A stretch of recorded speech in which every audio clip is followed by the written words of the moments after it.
Alright, I'm now going to move on to the final part of the presentation, which is basically how to run your actual project and meet the governance requirements principally, but also how to get the best success out of your actual project.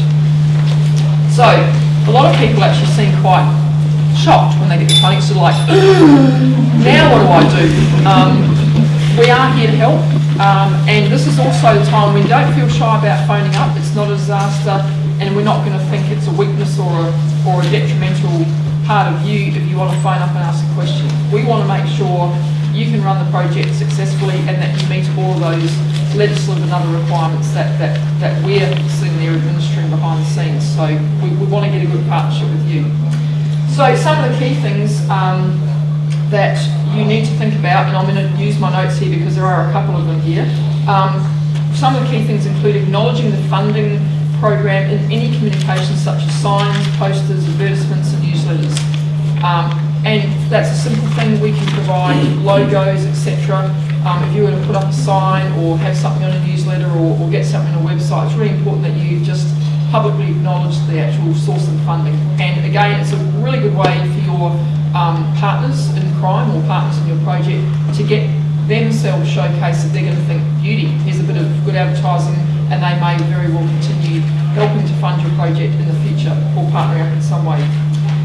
A big thing for projects, I think at both Australian government and state government level, and I would think regional as well, is that you are responsible, as in you being the proponent now of your project, you're responsible for assessing the insurance required to undertake the project. So if you need to get hold of indemnity liability insurance, that's your responsibility to do so. It's not the funder's responsibility. Now, Friends of Parks are covered for this because you're covered under Friends of Park Incorporated, and that is one of the most important aspects of Friends of Parks Incorporation is that they have the built-in liability and indemnity insurance for you, but it also means that you must make sure that you are complying with Friends of Parks administrative requirements, and Pam back there is the person to ask, if not your liaison ranger who you work with at your local level. And just to add that the board also insures lots of groups, and that comes through me. So so contact your local board person that you deal with, and they'll be able to let you know whether they can cover that for you or not. When you get your grant funding arrangements come through, check the reporting requirements. You'll be actually sent information to you in the mail. It differs slightly between the state government and the Australian government arrangements, and also be for regional NRM in terms of the funding, but read the detail. If you don't understand something, ring up, check. Our role is to help you. We want to go and make sure every aspect of the project implementation is as smooth as possible, and we don't know the problems unless you ring up and tell us. And we don't expect everyone to have a brilliant understanding of contract management and governance administration. That's where we're here to help. And also return the project agreement and any attached forms by the date requested. Now, normally when you get funding from any government, or I would think local government as well, you will get some kind of project agreement or a contract agreement. Sometimes it's called a project agreement, some are called project contracts. That is basically where you're agreeing by signing on behalf of your group, we are going to undertake X, Y, Z to fulfill this project. Okay, as I said before, it's a team approach.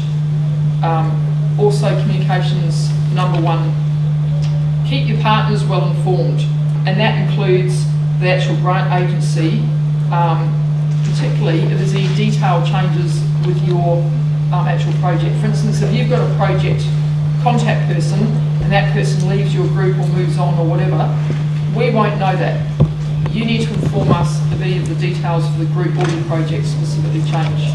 And it needs to happen as soon as it occurs. Don't leave it until we come chasing for the final report, because that gets really difficult and we might not be too happy at that point if we've spent a lot of hours trying to chase down a new contact for your group. So again, communication. During the project, don't be scared to ask for a variation.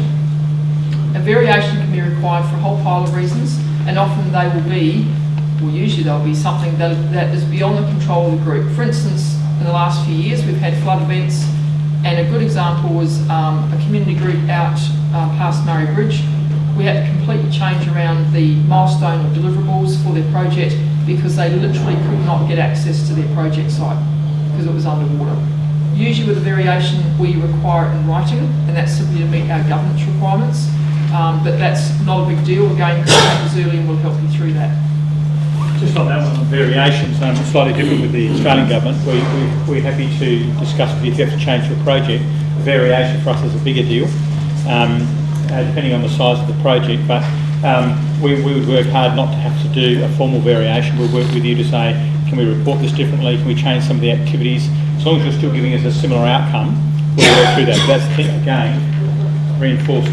Contact us early, talk to us, try and work it out. And the other thing that's really important is that a variation must be applied for before it happens.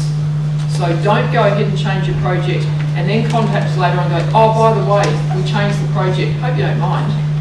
It's too late by then, and you may not get the answer you want. And because you are actually within a contract agreement, if the variation is not accepted, we actually could be invoicing you for some of the money. So it's really important that you contact the funding body, whoever it may be, and just communicate the issue well up front. Okay, the other one is managing expenditure closely. Often budgets are challenging for groups, especially volunteer groups that obviously all the work's been done in your own time, and being foisted into the role of managing a budget, particularly if it's over and above what your group would normally do, that can be quite an ask and quite a task. Make sure you're supporting those people who are doing the administrative and budgeting arrangements for the group, and again, try not to leave everything up to the last minute and make sure you keep your records. So you keep your receipts and invoices and so on for your project. For the state government, we don't need to receive those receipts. Sometimes we get little envelopes of sort of interesting collections of receipts. We actually don't need that. That's actually what you need. We just need the actual budget to be completed as part of your final report, and that's part of the actual project tool that we get at the end of the project period. And the last point about budgets and record keeping is if you have a project overrun, that's your group's problem, not the funders. So you will have to wear that overrun cost. So that picks up Paul's point, get organised early, set up a system so that you can keep it under control and make sure that the budget's going to come in according to what you put into your actual application, what's been funded. Okay, make sure you record your volunteer hours.